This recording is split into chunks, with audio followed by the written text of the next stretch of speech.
এই বিডিআর হত্যাকাণ্ডের মাধ্যমে আমাদের এই বাহিনীকে ধ্বংস করার একটা নীল নকশা করা হয়েছে। ফ্যাসিস্ট আওয়ামী সরকারের সমস্ত কাজই এখন প্রমাণিত হচ্ছে তাদের এই কাজ ছিল দেশের বিরুদ্ধে, দেশের মানুষের বিরুদ্ধে। সুতরাং আজকে আমরা এই শাহবাগে আমাদের এই বিডিআর ভাইদের পাশে দাঁড়িয়ে আমরা অন্তর্বর্তীকালীন সরকারের কাছে দাবি জানাচ্ছি যে বিডিআর হত্যাকাণ্ডের আমরা সর্বপ্রকারের বিচার চাই।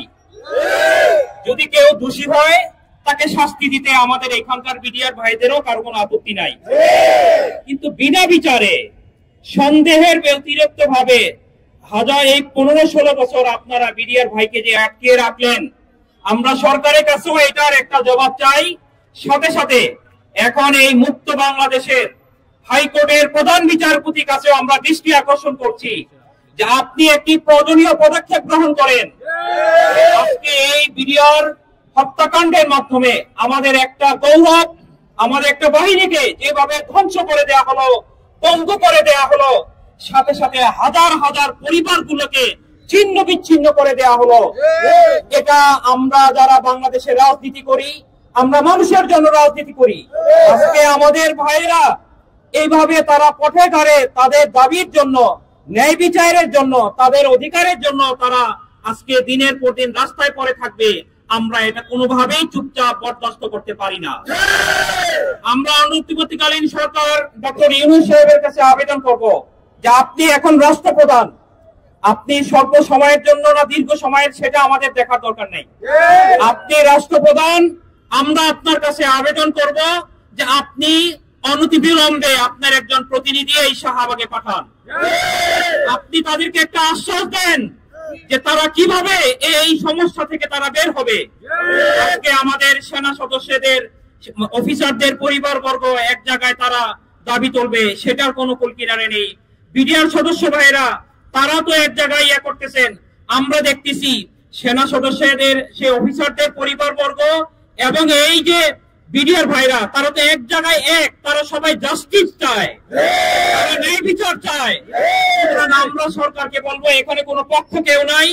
এই অন্তর্বর্তীকালীন সরকার বৈষম্য বিরোধী আন্দোলনে আমাদের যে অর্জন, এই সরকার আজকে আমাদের বিডিআর ভাইদের সরকার, আমাদের সেনা সদস্যের পরিবারবর্গের সরকার, আমাদের সকলের সরকার।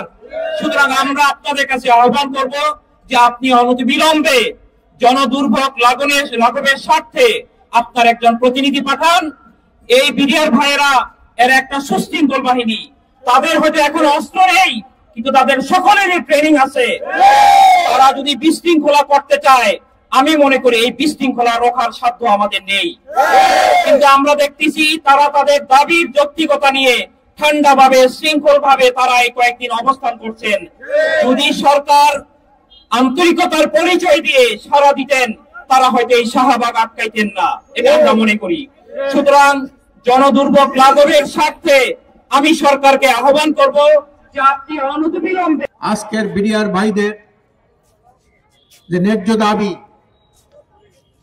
পেপার পত্রিকা এসেছে ন্যায্য দাবি, তারা তো কষ্ট করে সীমান্তে তাদের যে ন্যায্য দাবি ছিল সেই দাবি পূরণ করার না করার কারণে তারা বঞ্চিত ছিল।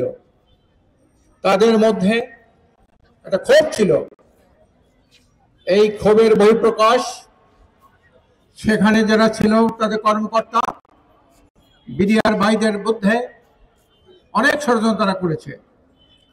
আমরা বিশ্বাস চরমনাই হুজুরের পক্ষ থেকে হুজুর বলেছেন আপনারা যান, সংহতি প্রকাশ করেন, তাদের সমস্ত ন্যায্য দাবির সাথে ইসলামী আন্দোলন বাংলাদেশ তথা বিশ্বাস চরমনাই পরিপূর্ণ একত্রতা ঘোষণা করছি আমরা হিসেবের পক্ষ থেকে। সংগ্রামী ভাইরা আমার, এই তত্ত্বাবধায়ক এই যে অন্তর্বর্তীকালীন সরকারকে বলতে চাই, আপনারা এই যে জুলুম চলছে, শেখ হাসিনা সরকার, জালেম সরকার, ভারতের পুতুল সরকার, তাবেদার সরকার, এই বিডিআর ভাইদের উপরে যে নির্যাতন নিষ্পেষণ চলছে, অতি ত্বরিত হইতে আপনি সুরাহা করবেন। যারা বিনা বিচারে আটক রয়েছে তাদেরকে মুক্তি দেবেন, যারা নির্যাতিত হয়েছে তাদের ক্ষতিপূরণ দেবেন, বিনা বিচারে যাদেরকে হত্যা করা হয়েছে, ফাঁসি দিয়েছেন, তাদের পরিবারকে সঠিক ক্ষতিপূরণ দিতে হবে। আজকের ফ্যামিলিগুলো কিভাবে চলে? আপনারা 24-এর গণহত্যায় হাসিনা যাদের হত্যা করেছে তাদেরকে যেভাবে ক্ষতিপূরণ দেওয়ার ব্যবস্থা আপনারা করেছেন, বিডিআর ভাইদের ক্ষতিপূরণ দেওয়ার ব্যবস্থা আপনারা করতে হবে। কারণ বিডিআর যদি তাদের জীবনে নিরাপত্তা না থাকে, বসবাস করার সুযোগ না থাকে, তাহলে আজকের একটা অমানবিক একটা ঘটনা ঘটবে দেশে। এটা আমরা চাই না।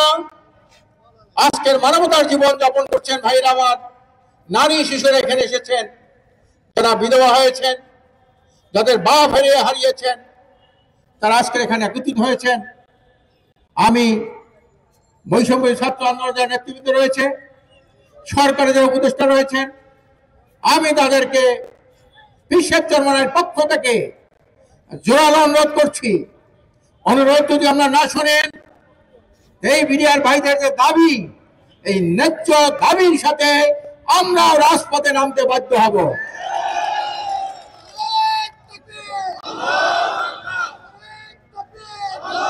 সংগ্রামী ভাইরাবাদ, আপনারা এই যে কুরঙ্গমারি ভারতের সৈন্য যেভাবে আক্রমণ করেছিল,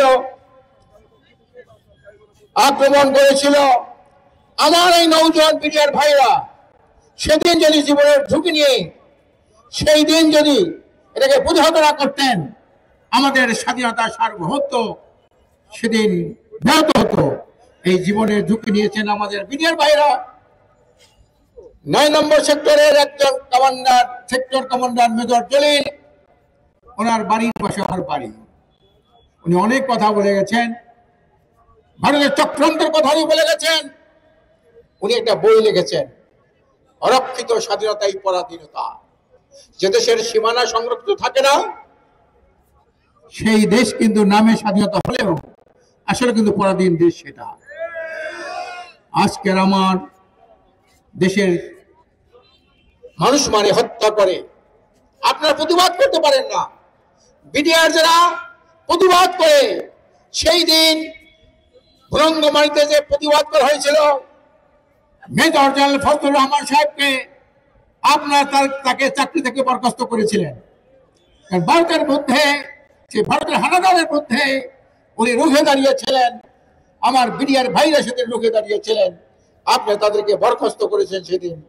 এই দালাল সরকার যতদিন থাকবে দেশে, ভারতের দালাল সরকার যতদিন থাকবে, এই দেশের মানুষ স্বাধীন না।